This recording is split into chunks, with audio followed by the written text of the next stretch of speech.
can't tell these people that. But God just said, tell them. Stop going and visiting other churches where you ain't took care of home first. All right. Some of us will go visit another church and bless that offering plate, bless that pastor, bless the ministry with more than what we will sow into our own ministry. That, you can ask yourself, am I sowing enough? All right. All right. Are you sowing money?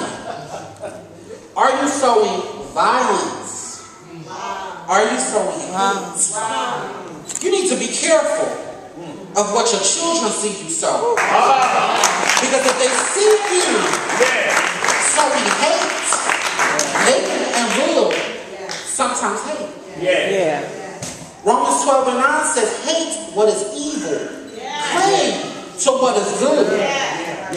Because if they see you violent, they can sometimes turn violent. Some of us can relate to it because we grew up in violent areas. I grew up in the streets of Philadelphia. And I was one of the baddest children in the streets of Philadelphia. But I had a tough mother who whooped me in front of the baddest streets in Philadelphia. And my little brothers will tell you today, my mother will still knock me down where I stand. And I thank God for that. I mean, I was big and bad, so when my mama hit me, I took it to school and I hit somebody. I was a fighter, and I loved it. I went to school every day, fighting, daring somebody to step to me. And I thank God, because now, I can sit back and say to my brothers, wait a minute, y'all, I done been down that road. Let's not go that way. So what are you sowing into your children? Ask yourself one more time, what am I sowing? And then ask God, what more can I sow? All right.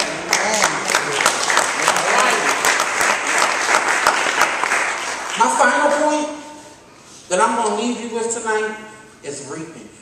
After you labor, after you have sowed, you need to sit back and reap. Reaping means to get as a return or result. So are you reaping the benefits? I can only speak for myself when I say I'm reaping the benefits of my ancestors. You should be able to reap what your grandmother or grandfather has already sold. But some of us forget that. They forget that mama has already done the job. My grandmother picked cotton. So my grandmother has already done the job.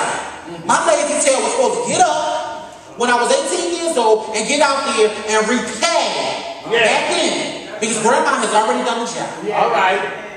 What a lot of us fail to realize is that our ancestors do the job for us according to the word. And let me go into the word to show you what I'm talking about. In verse 38 again, it says, I sent you to reap what you have not worked for. Others have done the hard work, and you have reaped the benefits of their labor. You ain't done nothing. All you doing is sitting back, reaping.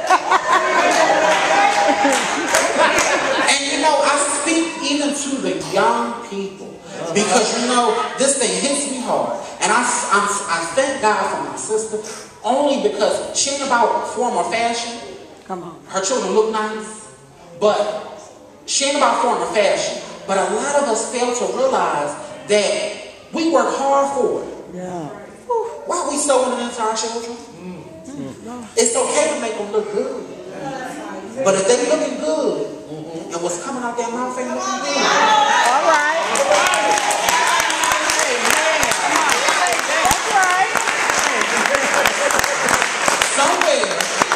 Somehow, we've lost touch. Because if a pair of shoes means more than your child going to church on Sunday, something's wrong. If a shirt means more than your child standing up on Tuesday in Bible study and speaking, then something's wrong. What a lot of us fail to realize is we had it nice. So we feel as though we have to give our... Let me rephrase this. Let me turn this around. A lot of us take out of context, I want to give my child better. But let me tell y'all, I was the best dressed in people wearing LA gear, British nights. don't think about that. When I think about that, I wore British Knights. Y'all wear Converse, and y'all think that's good. Back in the day, they were Bobos, but we wore them. You know, I wore Pumas. And I dare anybody to put me down. One boy talked about how I look, and I beat him down. And after I was done, I got right back up, walked back on, got suspended. But my point that I'm trying to make is that we fail. We put in to our children. This is sowing again. We sow into our children. You have to look good. You have to look good. Because if mama look good, you got to look good too. And you don't look all that good yourself.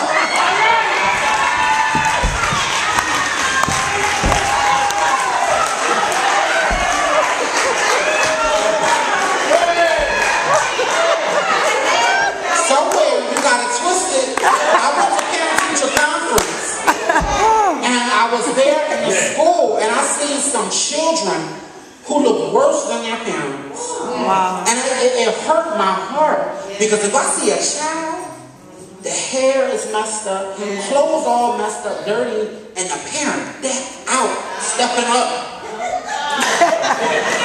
And you know how some of us guys do it. We got a little swagger. We got a little swagger. And I don't got no sugar on my tank, but you know y'all ladies, y'all. All right.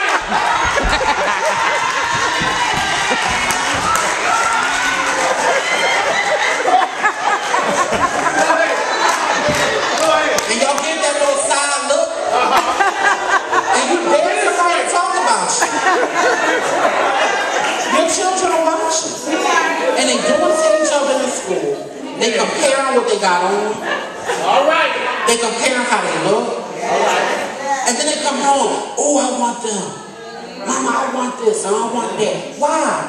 I watch Everybody Hates Chris, and I'm not trying to come up the topic, but Everybody Hates Chris. I watched it one time, and every time the children came home and said, Mom, y'all want me looking raggedy, she ran out and bought them something new. We do that now. And you know, I'm guilty of it too. So I know I'm going to speak the truth, because if these boys ask me for anything, I'll run out and get it. But they stay in this. All right. Up in that house, they stay in this. So if you in this, and you doing what the will of God, oh, you gonna get whatever you want. All right. From Big Brother. Now mine might be a different. That's right. But you gonna get it. So back to reaping. I'm sorry. Your ancestors have already labored and sowed that you can reap from that. It's all the hard work that they did in vain. They paved the way so that you can reap the harvest. What are you doing to keep the harvest? They gave it to you. They handed it to you. What are you doing to keep it right? A lot of us fail to realize that it's handed down to us. And we take advantage of that. I went to school, to a predominantly white school. There's no way right here. I went to an all-white school in Philly. We had a few of us in here. And the teachers, they treated us really bad. But the white kids wore some of the raggediest looking clothes. But you know what? I go on Facebook and I look at their pages. They pop with the money. Because their parents told them to them, I'm not going to buy you no expensive stuff because you're going to work for yours.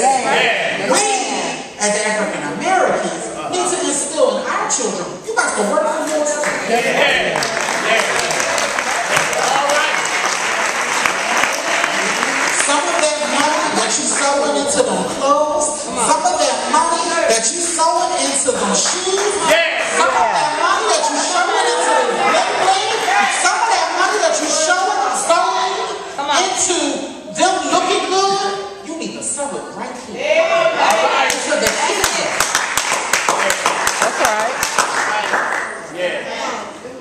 Some of us are actually reaping from the fact that we have praying mothers, praying grandmothers, praying aunties, praying sisters, praying brothers, praying pastors, and even praying churches. Because the doctor may have counted some of us out a long time ago. But if it had not been for your family, your ancestors, your church praying for you, because a lot of us fail to realize we lay in that hospital bed. Come on now.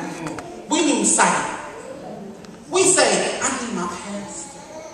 You got your family around you. I need my church. But we start to realize all you got to do is call Dr. Jesus. Yeah. And I tell you, I give my testimony so much, but it's helped me. When I lived in that hospital in July after having that third heart attack, and fear entered in because they told me they had to catheterize me, and I went down and I was being wheeled down to the test. And I texted my sister and I said, I was shaking, my hands were shaking. The nurse was like, just relax. And I said, I know Jesus, I know God. Amen. And I was just scared. And I texted her and she texted me back. And I smiled and I was happy because I knew somebody was right there with me in spirit. I went through the test. I got the test 6 weeks later. I went back into the doctors. Come on. After they had put a balloon in my heart. Walked back into the doctors. And the doctor said, I don't understand why this test come out with this so good. I thank God for that. And the reason I told you that, because I reached off of the praying church, the praying mother, the praying grandma, the praying pastor, the praying sister. Because I know the prayers that I did not let up at that moment was already up there. And a lot of us need to stop doing that. Fear is it's automatic. But understand you got a church, a pastor, your family, everybody's praying for you. But remember, if you call on Dr. Jesus yourself, it's going to happen. So in closing, Pastor Hezekiah Walker sings a song that says, I'm reaping the harvest that God promised me. Take back what the devil stole from me. It's time to take back your harvest. Because the devil stole from it. Stole it from somebody. So it's time to take it back. Everybody done worked hard for it. They worked hard for you to sit here. Go take it back. Tell the devil today you got no dominion over your life. He is not going to reap the benefits of your harvest. So I'm going to leave you with this. You have labored. You have sowed. And now it's time to reap. The harvest is there for the taking. Others have already done the work. So why aren't you reaping the benefits? Come on now. And as the word tells us, after you've done all you can, I ain't about to sing, but after you've done all you can, you sit back while you home, and you think about it. After Jesus was pierced, beaten, and bruised, he went up on a hill called Calvary. Come on now. Where they hung him high, stretched him wide. But the story never ends there. Come on now. Because 3 days later, 3